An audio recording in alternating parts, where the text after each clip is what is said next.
My name is Andrea. I have 2 toddlers and a baby.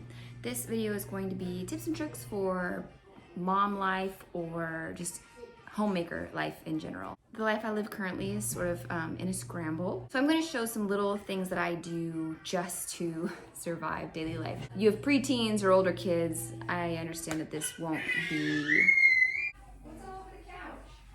My first tip is if you've got, this may seem like common sense, but it's not always.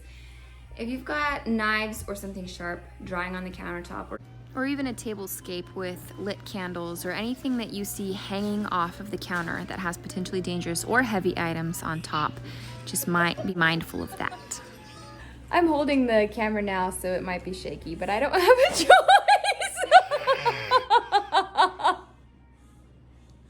What are you doing? The other tip that I have is if you are going to be doing a recipe where you're going to ground beef and you gonna back up into my lap? Okay. Recipes usually call for a pound of ground beef at a time. So instead of just grounding 1 pound, I ground like 4 pounds. And then that way I have 3 other portions of pound cooked ground beef in the freezer for quick dinners. Another tip I have is when you've got tiny little clothes, it's hard to store the pants. You can set them on shelves, but inevitably, for some reason, mine always become very unorganized. I'm using my baby girl's closet as an example because the boys' closets are done. So I've got tiny little shirts hanging up on these hangers, and I have to pick out a shirt and then go hunt for pants, and I'm not really sure what I've got in one place or the other. So what I do instead is I make outfit rolls. I will take a long sleeve shirt and some warm pants, or I will take a short sleeve shirt and some shorts, and I will make outfit rolls. That way I've got everything in one bundle that I can just quickly grab, and I've got them in cold weather stacks and warm weather stacks. Another mom tip I have is make an effort to get something in the general area that it needs to be. Like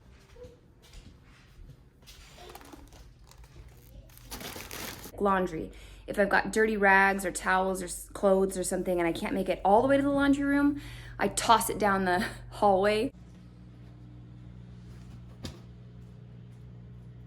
to make it to the laundry room until I can get to it later. Or any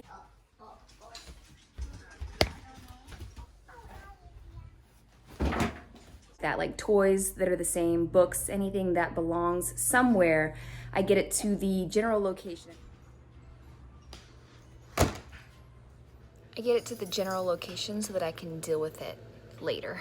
So it's at least in the same area, and it just makes cleanup easier for me later because I can't exactly always get everything 100% complete right in that moment. So I wait for the opportunity to do it later on, but I've got at least it going in the right direction. The other tip that I have is I want to make baby books. I want to make elaborate, beautiful baby books, but I do not have the time to sit there and write down memories, cut out pictures, add cute little scrapbook items. So what I'm doing right now is I'm keeping notes on my phone. And whenever they do something, when they start talking, walking, any type of funny little thing they do or what they say, I put it in the notes on my phone.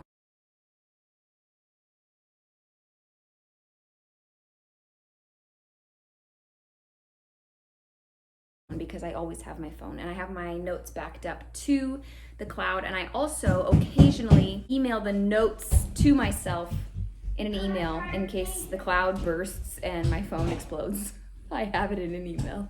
The next tip that I have is if you are a new mom of 2, so you've had one baby this entire time and here comes the second one, use the baby monitor that you probably currently have as a babysitter, sort of. So if you need to rock the baby or nurse the baby and you've got a playroom down the way and you can't really see and you need to go to a different location, remove the baby monitor from where the oldest's nap area is and put it in the playroom or where they will be playing.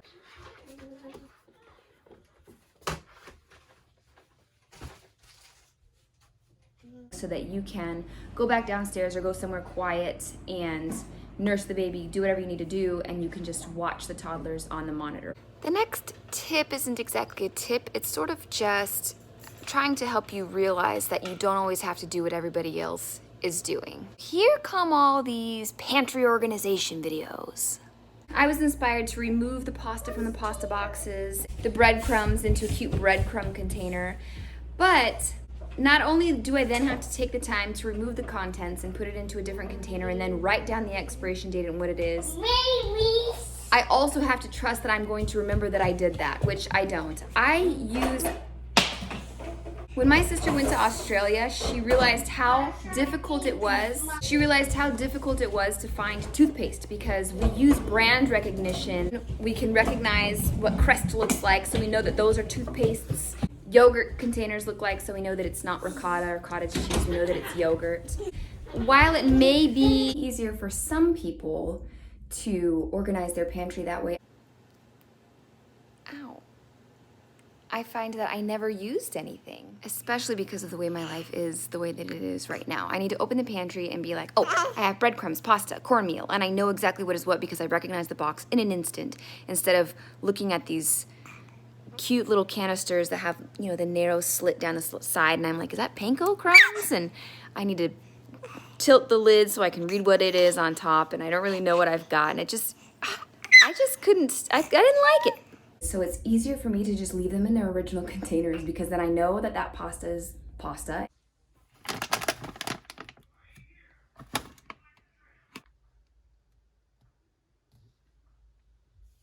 I recognize the children's snacks as what they are, and it's just easier for me to quickly grab something when I have it in the original container. This is just a recent realization that I do so much better in the pantry when things are in their original containers. And this new wave of pantry organization and making everything aesthetically beautiful is just not functional to me. And when you see people doing things like this and it's all over the place, kind of like a fad, you kind of have to take a step back and be like, is that really useful to me? And it even took me trying it to realize that it really wasn't. And I do much better when things aren't in cute containers.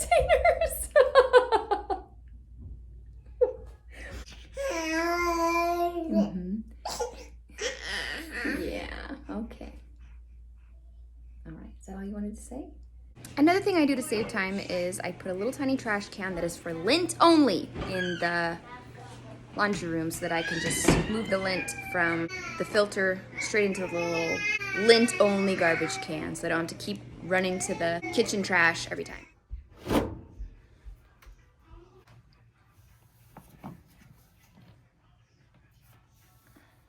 I would like to know if there are hacks that you've tried that have just ended up being a huge fail. And if so, what was it? Leave that in the comments, okay? If you've got other tips and tricks, leave them in the comments so that we can all learn and share and grow. I have to go because my toddlers are about to start on fire. Okay, thanks for watching, and I'll see you in my next video.